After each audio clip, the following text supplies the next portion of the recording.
Immediately after the official lockdown was over, a company which was a specialty chemical company came out with an IPO. Yes, the name was Rosary Biotech. This company's IPO got subscribed 79.37 times.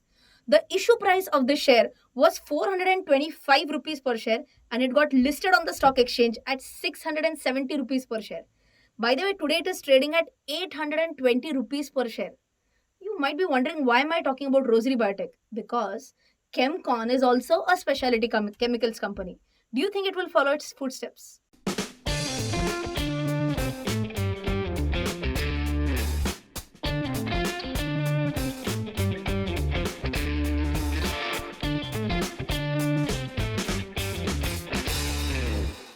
Hi guys, CA Rachana Ranade here, and I welcome you all to another IPO. I guess this is again one of the rarest times that I'm releasing a video on Sunday immediately after releasing a video on Saturday. Right. So let's start with this IPO review and let's start with the history of the company. Chemcon Specialty Chemicals was originally incorporated as Gujarat Quinone Private Limited in the year 1988. The same promoters of the company established another company in the year 1996, which was named as Chemcon Engineers Private Limited. Now, both these companies got amalgamated, got merged with each other, and a new company was established, which was known as Chemcon Specialty Chemicals Private Limited. And this event happened in the year 2004. And the same company has now come up with an IPO. Okay, moving forward, let's understand the core business of the company. The Chemcon Specialty Chemical Company has major two business segments. One is pharmaceutical chemicals and the other one is oil well completion chemicals. Now, what do they majorly manufacture in pharmaceutical chemicals? They manufacture two major chemicals. One is HMDS and one is CMIC. HMDS is hexamethyl disilazine and CMIC is chloromethyl isopropyl carbonate. Wow, I got it. Now repeat. Hexamethyl disilazine and chloromethyl isopropyl carbonate. Try. Okay, anyways, these are the two major chemicals that they are manufacturing. And the second one, they manufacture calcium bromide, zinc bromide, and sodium bromide. I love these names, which are very easy to pronounce, right? So now, in the next part, we'll immediately talk about how are they placed in manufacturing these chemicals and where are these actually used. Now let's understand the use of HMDS. I'm not going to tell you the full form again. Okay, let's understand the uses of HMDS in the current scenario. Especially during COVID-19, I think the importance of HMDS is widely increasing. Now, why? Let's understand. Azithromycin and amoxicillin. Okay, if these two pharmaceutical products are combined together, these two combinedly are used to obtain viral clearance in COVID-19 patients with pneumonia. Okay, I'll tell you, I'm obviously not from a medical background. All these details I've taken from the Red Herring Prospectus RHP, which is a very much official document and which has to be registered with SEBI. Okay, so I'll repeat one more time. Azithromycin and amoxicillin, these two put together are used to obtain viral clearance in COVID-19 patients with pneumonia. Okay, now you might be wondering, how is it linked with HMDS? To manufacture amoxicillin, HMDS is widely used. Okay, so now you will understand that in this current scenario, why HMDS is gaining more and more importance. Now let's understand the uses of CMIC. CMIC is a key drug intermediary product for anti-AIDS and anti-hepatitis B drugs. Okay, so let's not go into the medical terminologies and all that. It's used for this process. Okay, now let's understand that India is the largest consumer of CMIC in the world, and India accounts for almost 65% of the global demand. Right. If I talk about which are the countries which manufacture CMIC, in the entire world, there are only two countries, India and China, which are manufacturing CMIC. Out of the total production of CMIC, India accounts for 36% and China accounts for 64%. Now let's understand about HMDS and CMIC, basically its demand and its utilization. Okay, instead of going into the details right away, first of all understand this table, then you will get a better connection. Okay, the very first point is the current installed capacity. I'm talking about the company right now. Okay, I'm not talking about India, China or whatever. I'm talking about Chemcon Specialty Chemicals has this much installed capacity. How much? It's 6,600 metric tons. Okay, now out of the installed capacity, currently Chemcon is utilizing only 3,649 metric tons of installed capacity. This is approximate data for 2018 and 2019. Again, all these details have been taken from Red Herring Prospectus, right? Now, I'm comparing this installed capacity, utilized capacity of Chemcon versus India's requirement now. Okay, let's understand the third point. India's domestic demand in 2019, okay, is 6,800 metric tons. Right now, you might have understood currently utilized capacity is barely 3,600 metric tons. But what is the demand in India? Demand is 6,800 metric tons. The expected, or you may say the projected demand by the year 2023, it is expected at 9,800 metric tons. Can you see a clear cut gap in the existing supply versus existing demand? Yes. Now, to meet these ends, to meet this gap, what Chemcon is proposing is that we are coming up with an IPO, and whatever money we get from this IPO, we are going to use a part of these proceeds for what? For installing newer and newer capacity, maybe newer and newer plants, and thereby increasing the capacity of production. I'll tell you quick details for that as well. They are planning to increase the capacity by approximately 80%. Now, with this, what will happen? Understand what is the existing capacity at 6,600 metric tons.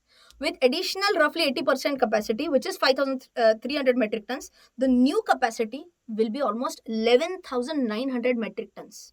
Wait, what was the expected demand by 2023? Projected demand was 9,800 metric tons, correct? Now, now you see that there is a little bit of more supply available. With that, what can they do? Can they also export? Answer is yes. Well, this company also manufactures oil well completion chemicals. Okay, I'll just briefly try to tell you what are the uses of oil well completion chemicals. Okay, you can imagine something like this, that whenever an oil well is drilled, while drilling it, a lot of cracks are also created simultaneously. Now, these oil well completion chemicals are used to temporarily fill these cracks and then remove them subsequently. Okay, there are a lot of YouTube videos on these concepts as well, but we need not really understand what are the exact uses. We are not going to go into that field as such, but you need to understand that there are certain chemicals which will be used in the process of drilling oil wells. Okay, now which are the three oil well completion chemicals that Chemcon manufactures? There are three major oil well completion chemicals. One is calcium bromide, one is sodium bromide, and one is zinc bromide, which this company manufactures. Now let's try to understand the correlationship between the oil rigs and the crude oil prices. Okay, if you see carefully in this chart, you can see that as and how the crude oil prices are dropping. Typically check the year 2014 to 2015. You can see that there is a sharp decline in crude oil prices, Brent crude prices. At the same time, you can see that the rig count, oil rigs through which ultimately the oil well is extracted. So the rig count is also dropping at that point of time. But if you check from financial year 16 to 18, here you can see that the rig count is increasing. Why? Because you can also see a correlation that Brent crude is also increasing. Okay, now you might be wondering that I established a relationship between crude oil prices and the oil rigs, but where were the oil completion chemicals? Okay, or the oil well completion chemicals? Now you only tell me. More and more rigs are deployed, more and more drilling is done, somewhere or the other the oil well completion chemicals will also be required, right? So I can't say that the crude oil prices and the completion chemicals have a direct relationship as such, but somewhere or the other they are definitely related to each other. Now that you have understood about the product very nicely, let's understand how the company is overall placed in the production, right? If I'm talking about HDMS, believe it or not, Chemcon is the only manufacturer in India and it is 8th largest in the world. If I'm talking about CMIC, it is the largest manufacturer in India and 2nd largest in the world. If I'm talking about zinc bromide, remember those oil well completion chemicals, zinc bromide, it is the only manufacturer in India. And if I'm talking about calcium bromide, it is the largest manufacturer in India. Again, obviously, I've taken the entire data from RHP. With this small part, I hope you might have understood that Chemcon is a market leader in majority of these points. Now that you have understood the business very well, how they are placed, now let's move to the financial performance. If you check out in the chart, you can see that revenue is steadily increasing over 2018 to 2020. In fact, revenue has grown at a CAGR of 28.93%. Just to give you an added analysis, if I split the revenue, if I were to tell you the revenue split, revenue mix, pharma contributes to 63.75% of the revenue, whereas oil well completion chemicals, they contribute to 33.47% of the revenue. If I talk about EBITDA margins now, EBITDA is also continuously increasing from 18 to 19. It has grown at a CAGR of 24.82%. And if I directly talk about PAT has also been continuously increasing, very evident from the screen. It has grown at a CAGR of 36.08%. Now let's come to your favorite section, which is the SWOT analysis. First, talking about strengths, I have already talked about they being market leaders in which areas. Let me give you one or two more strengths. Number one, they have a customer base across 8 countries, so good diversified customer base. And second, their revenue from exports is growing at a CAGR of 17.57%.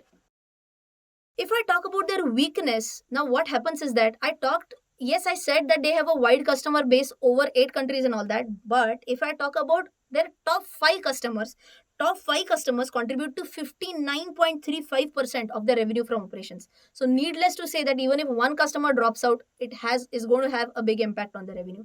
Baki other I felt were minor weaknesses, nothing special to mention. Now, moving ahead with the opportunities, 52% of the total Indian demand of HMDS and CMIC is satisfied from imports from China. Now, obviously, needless to say that because of the current national sentiment, there may be a shift from demand from China to India, and that is where this company has a major market to tap. Now, let's talk about its threats. While making HMDS and CMIC, whatever raw material is required, it's procured either from India or from China. But if I'm talking about China's share in this, it is 20.45%. So this may definitely be a threat. And second threat is that they are subject to a lot of environmental and other regulations. See, if they violate any of the environmental regulation, this might lead to a pretty big penalty. Now let's talk about the IPO details.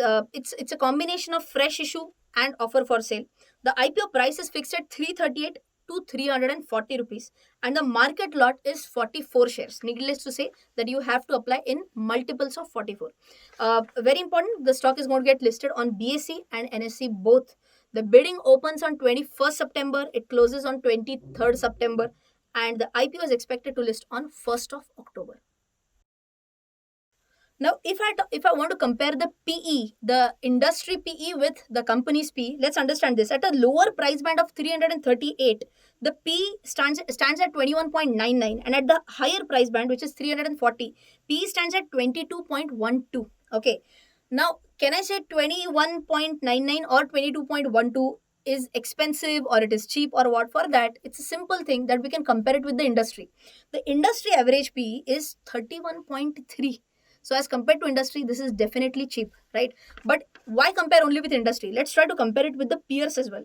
Now, if you have a look at this chart, you can see that all its peers, barring Sudarshan Chemicals PE is 19.04, which is the lowest, followed by Chemcon, which is around 22. This is the second lowest, and you can check out all other peers are higher than this. So I may say that even as compared to its peers, this one seems to be pretty cheap, right? If you want to understand what is the position of Chemcon with its peers as far as the revenue is concerned and as far as the PAT is concerned, I request you that you should visit our infographic on my website rachnaranade.com. For that, you can click this I button and you'll be redirected to the infographic. Well, all in all, you might have understood that this definitely seems to be a good IPO. They are market leaders in many aspects. On top of that, the IPO price at least doesn't look to be very expensive. So all in all, looks good. But whether I'm going to apply for this IPO or not, for that you will have to check my Insta live at 12 noon on 23rd of September, wherein I'll be telling you whether I'm going to apply for this or not. Right? So till then, take care. Jai Hind and bye bye.